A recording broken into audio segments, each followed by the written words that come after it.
Hi, I'm Steve Rowe, CEO at Oak Knoll. I'm recording this video the afternoon of Wednesday, May 8th. It will be uploaded and available to you by Thursday, May 9th. First, I want to thank Kim Bergen-Jackson, our Director of Health Services Operations, for recording the last couple of weeks. It feels like it's been a really long time since I've been in front of the camera. The COVID update will be very short. At this time, I'm not aware of any residents or any staff members who are COVID positive. So hopefully we can continue to say that week after week until we forget about COVID entirely. But no activity this week to tell you about.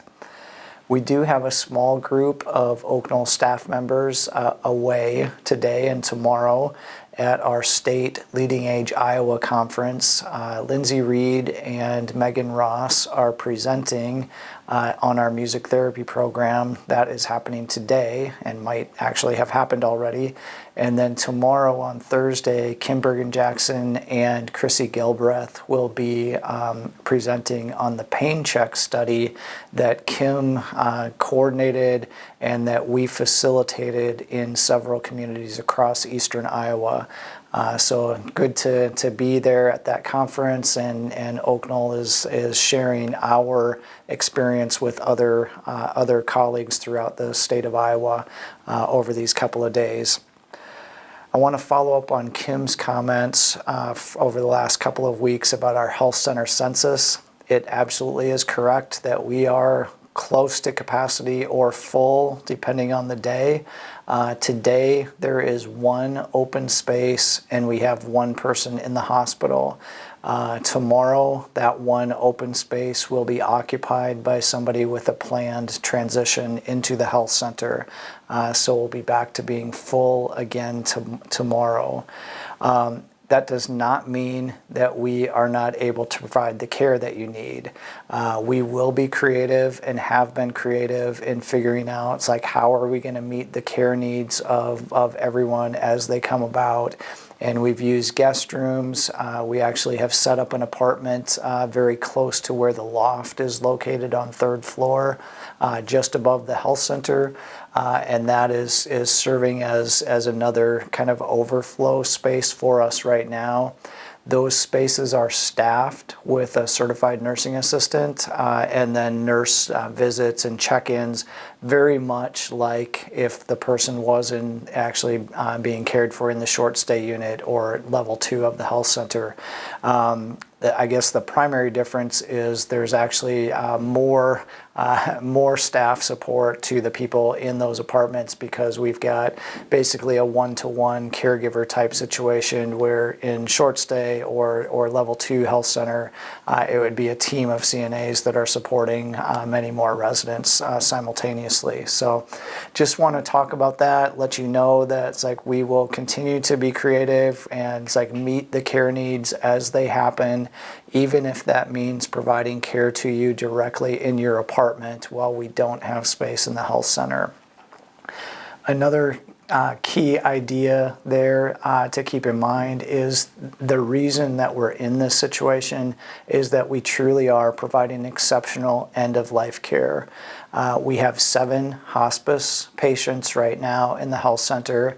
There are 2 other residents who are not on hospice, but certainly would qualify for hospice, and either they or their families have chosen not to go the hospice route, but they are also in end-of-life situations, and we are doing an exceptional job of providing care to those residents, and we'll continue to do so. So just need to keep that in context as we talk about our health center census.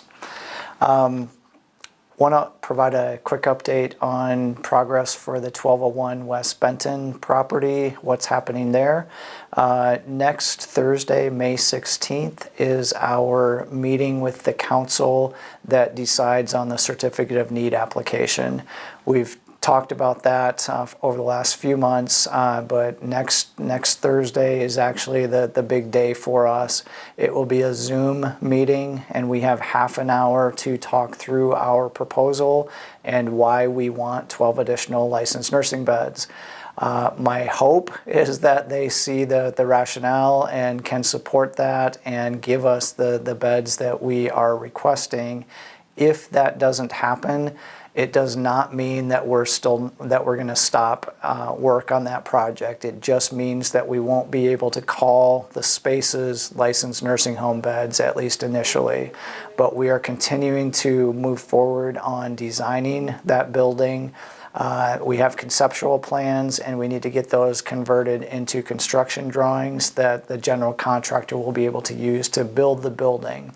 We are designing to the standard of a nursing home, and if we can't call it a nursing home because the state doesn't allow us at this point, we will still build the exact same building that we would have otherwise built, and we will just need to call it something different. But we will move forward because we need additional health spaces, health services spaces, and something is going to happen there regardless of the outcome of next Thursday's meeting.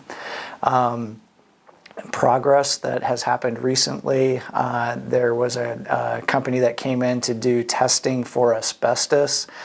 They identified 3 different small areas within that home that had asbestos, and before we can demolish the home, we first need to safely remove the asbestos. So today there were 2 potential companies that came in to look at the project and give us quotes for the asbestos removal. We'll make a decision quickly, and hopefully next week they will be in to start removing that asbestos. Immediately after that has been removed, the general construction company, which is DCI, will start the demolition process. So we're definitely moving forward, and you're going to start to see progress here over the next few weeks with the demolition of that house and the preparation of the site for the new building. I think that's pretty much everything I have for you today. One more thing, I haven't recorded since my 25-year anniversary celebration on April 19th. I just want to thank all of you who attended that party in person, and if you weren't able to attend, I absolutely appreciate the cards and notes of appreciation that I've received from so many of you. It truly means the world to me, and I appreciate all of you. Thank you, and with that, I am finished today. We'll talk with you again in a couple of weeks.